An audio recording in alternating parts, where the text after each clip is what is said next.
Hello నమస్తే, welcome to our channel. నేను మీ Anil. So చిన్నారి జాహ్నవి కాకినాడ జిల్లా తుని మండలం సిహెచ్ అగ్రహారంలోని చిన్నారి జాహ్నవి తప్పిపోయి నేటికి 16 రోజులు కావస్తూ ఉంది. అయినా ఇప్పటికీ చిన్నారి జాహ్నవి ఒక జాడ కానీ ఆచూకీ ఆనవాళ్ళు కనీసం లభించలేదు. ఇప్పటికే పాప కోసం కొన్ని టీములు పనిచేస్తూ ఉన్నాయి. 400 మంది సిబ్బంది పనిచేస్తూ ఉన్నారు. కొన్ని బృందాలుగా సుమారు 16 నుండి 20 బృందాలుగా విడిపోయి ఏదైతే అక్కడ ఆ పామాయిల్ తోట ఉందో దాంతోపాటుగా ఆ కొండ ప్రాంతంలో ఆ చుట్టుపక్కల మొత్తం కూడా వాళ్ళు జల్లడ పడుతూ ఉన్నారు. అయినా కూడా ఇప్పటికీ పాప ఆచూకీ ఆనవాళ్ళు లభించలేదు. అయితే ఏదైతే మొన్న మధ్యాహ్నం ఒక సీసీటీవీ ఫుటేజ్ రిలీజ్ అయింది. ఆ సీసీటీవీ ఫుటేజ్లో కుక్క ఏదైతే జూన్ 6వ తేదీ నాడు చిన్నారి జాహ్నవితో పాటు ఆ కుక్క కూడా పాపతో పాటు వెళ్ళింది. అయితే పామాయిల్ తోట గుండా వెళ్ళినటువంటి వారిద్దరు కూడా ఏది చిన్నారి జాహ్నవి అదేవిధంగా ఆ పెంపుడు కుక్క. అయితే అక్కడ నుండి వెళ్ళిపోయిన తర్వాత వారి ఆచూకీ లభించలేదు. అయితే వారు వెళ్ళింది అక్కడ 11-11:30 గంటల ప్రాంతంలో అన్నట్టుగా మనకు అక్కడ సీసీటీవీ ఫుటేజ్ కనిపిస్తూ ఉంది.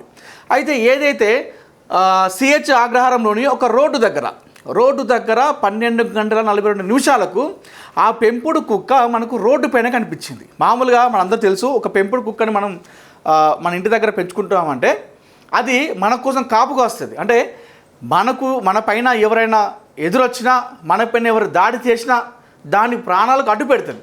అలాంటి పెంపుడు కుక్క మరి ఆ సీసీటీవీ ఫుటేజ్లో పాప ఎక్కడ కూడా కనిపించట్లేదు.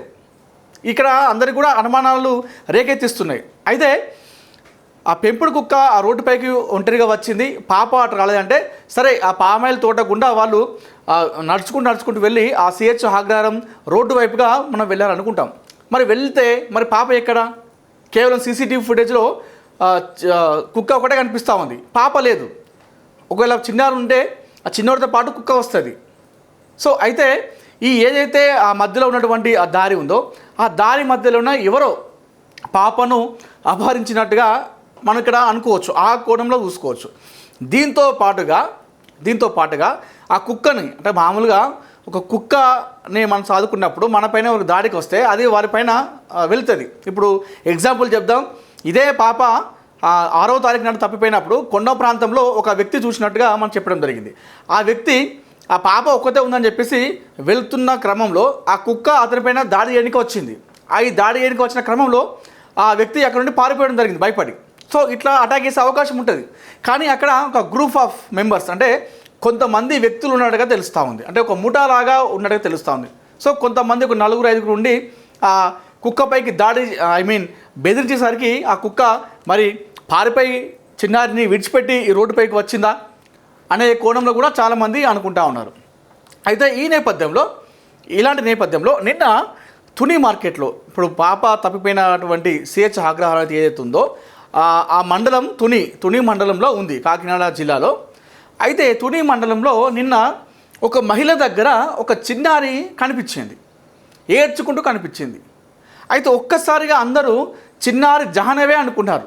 జాహ్నవి వచ్చింది, జాహ్నవే కావచ్చు అని చెప్పేసి ఆ తుని మార్కెట్లో మహిళ దగ్గర ఒక చిన్నారి ఏడ్చుకుంటూ కనిపిస్తే ఆ మహిళ ఆ పాపను హక్కున చేర్చుకుని ఎత్తుకునేసరికి పాప ఏడుస్తూ ఉంది. ఏడ్చేసరికి ఆ తుని మార్కెట్ ఉన్నటువంటి చాలామంది పబ్లిక్ కూడా ఒక్కసారిగా పరిగెత్తుకుంటూ రావడం జరిగింది. ఎందుకంటే ప్రస్తుతం తుని మండలంలో ఆ చిన్నారి తప్పిపోయింది కాబట్టి ఆ జాహ్నవి పాపనేమో అనుకోని చెప్పేసి చాలామంది కూడా అక్కడికి వచ్చి ఆ మహిళ దగ్గర ఆరా తీయడం జరిగింది. సో అక్కడ తీరా చూస్తే ఆ మహిళ ఎత్తుకున్నటువంటి ఆ పాప అదేవిధంగా జాహ్నవి ఫోటో ఏదైతుందో ఈ రెండు కూడా టాలీ కాలేదు. అంటే జాహ్నవి వేరు, ఈ పాప వేరు. అదే అనూహ్యంగా ఒకే ప్రాంతంలో జాహ్నవి తప్పిపోయింది కూడా తుని మండలం. ఇప్పుడు ఈ పాప ఎవరైతే ఉన్నారో ఈ పాప జాహ్నవి పాప కాదు, వేరే ఒక పాప తప్పిపోయి ఆమె ఏడ్చుకుంటూ మార్కెట్లోకి వచ్చింది. అయితే అందరూ ఏమనుకుంటారు, మామూలుగా ఇప్పుడున్నటువంటి పరిస్థితుల్లో ఏమనుకుంటారు, అరే జాహ్నవే కావచ్చు, తప్పిపోయింది కదా, ఆమెనే కావచ్చు ఏడ్చుకుంటూ వచ్చిందని చెప్పేసి అనుకున్నారు. ఒక్కసారిగా ఈ సమాచారం పోలీసు వారు కూడా రావడం జరిగింది. వాళ్ళు మామూలుగా ఇప్పుడు పోలీసులు పాప కోసం అహర్నిశలు కష్టపడుతూ ఉన్నారు, నిద్రాహారాలు మానేసి వాళ్ళు తిరుగుతూ ఉన్నారు, జల్లెడ పడుతూ ఉన్నారు. ఇలాంటి నేపథ్యంలో పాప గురించి ఎలాంటి చిన్న క్లూ వచ్చినా కూడా వాళ్ళు విడిచిపెట్టట్లేదు. అయితే ఒక్కసారిగా తుని మండలంలోని మండల కేంద్రంలో ఉన్నటువంటి ఏదైతే మార్కెట్ ఉందో అక్కడ ఒక చిన్నారి కనిపించిందని చెప్పేసి అనగానే పోలీసులు కూడా ఒక్కసారిగా వెళ్ళడం జరిగింది. చుట్టుముట్టిరు ఆ ప్రాంతాన్ని అంతా కూడా. ఫేస్ చూసేసరికి అక్కడ ఈ పాప వేరే పాప, సో ఆ పాపను గుర్తించారు. ఆ పాప వేరే వాళ్ళ పేరెంట్స్కు అప్పగిప్పడం జరిగింది. అయితే ఒక్కసారిగా అందరికీ ఆశలు చిగురించినాయి. అరే చిన్నారి జాహ్నవి దొరికింది. 15 రోజులుగా పాపం కన్న తల్లిదండ్రులకు వాళ్ళ దగ్గర లేకుండా దూరం అయిపోయింది. 2 తెలుగు రాష్ట్రాల ప్రజలందరూ చూస్తున్నారు, పాప దొరికిందేమో అని చెప్పేసి ఒక్కసారిగా అందరూ అనుకున్నారు. కానీ ఆ ఆశలు ఒక్కసారిగా అడియాశలు అయిపోయినాయి. అయితే ఆ చిన్నారి జాహ్నవి పాప కాదు. సో ఏది ఏమైనప్పటికీ కూడా ప్రస్తుతం చిన్నారి ఆచూకీ కోసం, ఆనవాళ్ళ కోసం, కనీసం ఆనవాళ్ళు దొరుకుతాయేమో అని చెప్పి చూస్తున్నారు. ఆచూకీ పక్కన పెట్టేద్దాం, ఆచూకీ కాదు, కనీసం ఏదో ఒక ఆనవాళ్ళు దొరకకపోతుందా అనేటువంటి కోణంలో ప్రస్తుతం పోలీసులు చూస్తూ ఉన్నారు. ఉన్నటువంటి ఏకైక ఆధారం కుక్క ఉండే, ఆ కుక్క కూడా చనిపోయింది. జూన్ 6న పాపతో పాటు వెళ్ళిపోయింది. 9వ తేదీ నాడు కుక్క మళ్ళీ ఇంటికి వచ్చేసింది. వచ్చిన తర్వాత 11, 12 తేదీల నాడు దానికి GPS ట్రాకర్ అమర్చి అడవి మొత్తం కూడా కుక్కని తిప్పించారు. అయితే తిప్పించినప్పటికి కూడా అది ఒక 10 కిలోమీటర్ల వరకు తిరిగింది.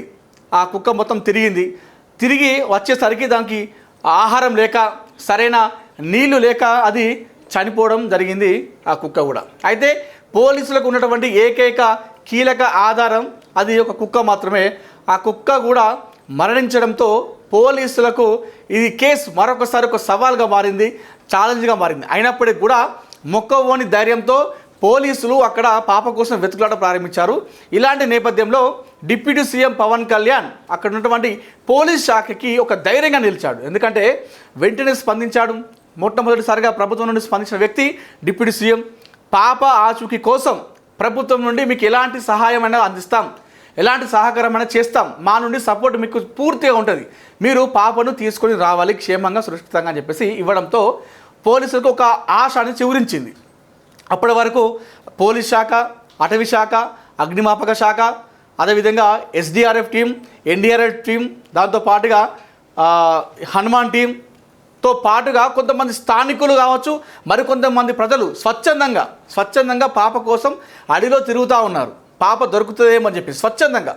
కొంతమంది అయితే ఇతర ప్రాంతాల నుండి ఖర్చులు పెట్టుకొని మరి స్వచ్ఛందంగా వెళ్ళి అడవిలో జల్లెడ పడుతున్నారు పాప కోసం. అంటే 2 తెలుగు రాష్ట్రాల ప్రజలకు పాప జాహ్నవి ఆ విధంగా కనెక్ట్ అయిపోయింది. సో ఇలాంటి నేపథ్యంలో రకరకాలుగా వార్తలు వస్తూ ఉన్నాయి. ఒక రకంగా పుకార్లు అనుకోవచ్చు. పాప అక్కడ ఉందంటే ఇక్కడ ఇదిగో తోక అంటే ఇదిగో పులి అన్నట్టుగా పాప అక్కడ ఉంది, ఇక్కడ ఉంది, ఆ కిడ్నాపర్ల పని అని చెప్పేసి కొంతమంది, మరికొంతమంది క్షుద్ర పూజలు అని చెప్పేసి మరికొంతమంది. ఇందులో ఇంకొక వార్త ఏంటంటే ఈ పాప కేసు అంశంలో చాలా వచ్చినాయి. ఇది ఇంకా కాస్త కొసమెరుపు అనుకోవాలి. ఏంటంటే ఏదైతే అక్కడ అడవి ప్రాంతంలో పాప తప్పిపోయిందో, అయితే ఒక వ్యవసాయ భూమి ఉంటుందట. ఆ తప్పిపోయిన క్రమంలో ఆ అడవి పందులు రాకుండా ఒక యజమాని ఒక ఫెన్సింగ్ పెట్టుకున్నట, కరెంట్ షాక్తో ఉన్నటువంటి ఫెన్సింగ్ పెట్టుకున్నట. అయితే ఆ ఫెన్సింగ్కి పాపకు తెలియక పరిగెత్తుకుంటూ వెళ్ళి ఆ ఫెన్సింగ్కి తగిలింది పాపకి. దాంతో ఆ యజమాని అప్పటి నుండి కూడా ఇప్పటివరకు కనిపించట్లేదు, యజమాని మాయమైపోయాడని చెప్పేసి కొంతమంది స్థానికులు ఆరోపణ చేస్తున్నారట. ఇది మనకు ఉన్నటువంటి ప్రాథమిక సమాచారం. ఇది అడవి ఏదైతే ఆ ఫెన్సింగ్ ఉందో కరెంట్ షాక్తో పాప అయిపోయింది. ఆ యజమాని ఇదంతా కూడా బయటికి రాకుండా అందరినీ కప్పిపుచ్చే ప్రయత్నం చేస్తూ ఉన్నాడు. దాంతోపాటుగా కొంతమందికి అమౌంట్ ఇచ్చేసి దీన్ని బయటికి పొక్కకుండా చేసే ప్రయత్నం చేస్తూ ఉన్నారని చెప్పేసి మరి కొంతమంది చెప్తా ఉన్నారు. ఇన్ని రకరకాలుగా వార్తలు వస్తూ ఉన్నాయి. అయితే నిన్న రోజున ఏదైతే చెప్పాను ఇందాక, ఆ తుని మార్కెట్లో పాప దొరికినటువంటి ఏదైతే ఉందో దృశ్యాలు ఉన్నాయో, అది ఒక్కసారిగా ఆ మహిళ ఎవరు, మరి మహిళ దగ్గర ఉన్నటువంటి ఈ పాప ఎవరు, ఒక్కసారిగా జాహ్నవి పాపేనా అని చెప్పేసి అనుకున్నారు. అయితే ఆ మహిళ ఎవరో కాదు, ఆ మహిళ తుని మండల కేంద్రంలో ఉన్నటువంటి మార్కెట్లో పనిచేసేటువంటి ఒక మహిళ. ఆ మార్కెట్లో ఆమె కొడుకు అంటే కొన్ని అమ్ముతూ ఉంటాయి అన్నట్టు, కొన్ని కూరగాయలు కావచ్చు, రకరకాలుగా ఉంటాయి కదా మన మార్కెట్ అంటే, అలాంటి చేసేటువంటి ఒక మహిళ. అయితే ఆ మహిళ దగ్గర ఒక్కసారిగా ఈ పాప దొరికేసరికి వేరే పాప, ఈ పాప కాదు అంటే చాలామందికి ఒక్కసారిగా ఆ రకంగా అనుకున్నారు. సో ఏది ఏమైనప్పటికీ కూడా చిన్నారి జాహ్నవి తప్పిపోయి నేటికి 16 రోజులుగా వస్తూ ఉంది. ఈ 16 రోజులుగా మరి చిన్నారి పాప జాహ్నవి ఎక్కడ ఉంది? కానీ మరి తప్పిపోతే ఇన్ని రోజులు నీళ్లు లేకుండా, ఆహారం లేకుండా ఎలా ఉంది? లేదంటే మరి పాపను ఎవరైనా నిజంగానే కిడ్నాప్ చేశారా? కిడ్నాప్ చేస్తే ఎవరు చేస్తారు? ఒకవేళ ఎవరైతే ఈ చిన్నారి పేరెంట్స్ ఉన్నారో ఆ పేరెంట్స్కి ఉన్నటువంటి బంధువులతో గతంలో ఉన్నటువంటి విభేదాల కారణంగానా, లేదంటే ఆ చిన్నారి తల్లి చెప్తుంది ఏంటంటే గతంలో ఒక కారు విషయంలో మా భర్తతో కొన్ని గొడవలు ఉన్నాయి కొంతమందికి, మరి వాళ్ళు ఏమైనా చేసే ప్రయత్నాలు ఉన్నాయా అని చెప్పేసి ఆమె రకరకాలు చెప్పింది ఛానల్లో. మరి ఇందులో ఏది నిజం, ఏది అబద్ధం అనేది కూడా తెలియరావాలి. కొంతమంది నుండి విమర్శలు వస్తూ ఉన్నాయి. కొంతమంది వైసీపీ నాయకులు కావచ్చు, మరి కొంతమంది కామన్ పబ్లిక్ ఏమంటారంటే అదే 16 రోజులు అవుతుంది పాప తప్పిపోయి, ఇంత మనం నాగరికతలో ముందున్నాము, అభివృద్ధిలో దూసుకుపోతున్నాం, చంద్రయాన్ 1, 2, 3 అంటూ కూడా చంద్రుడి పైన మన కాలు మోపుతున్నాం. ఇంత టెక్నాలజీలో 16 రోజులుగా పాప ఎందుకు దొరకట్లేదు? ఇంత టెక్నాలజీ పెట్టుకొని ఎందుకు పాప దొరకట్లేదు అనేది కూడా మరికొంతమంది విమర్శలు చేస్తూ ఉన్నారు. అటు వైసీపీ ప్రభుత్వ నాయకులు, వైసీపీ పార్టీ నాయకులు కావచ్చు, అది కొంతమంది కామన్ పబ్లిక్. సరే, ఏది ఏమైనప్పటికీ కూడా చిన్నారి జాహ్నవి తప్పిపోయి నేటికి 16 రోజులు కావస్తుంది. అయినప్పటికీ కూడా చిన్నారి జాహ్నవి ఇప్పటికి ఇంకా ఆచూకీ లభించలేదు. సో ఏది ఏమైనా సరే మనందరూ కోరుకున్నది ఒకటే, చిన్నారి జాహ్నవి క్షేమంగా సురక్షితంగా ఇంటికి రావాలి, ఆ కన్న తల్లి ఒడిలో కూర్చొని ఆడుకోవాలి, తన నాన్న బండి మీద కూర్చొని చక్కర్లు కొట్టాలని చెప్పేసి మనస్ఫూర్తిగా మేము మనందరం ముక్త కంఠంతో కోరుకుందాం.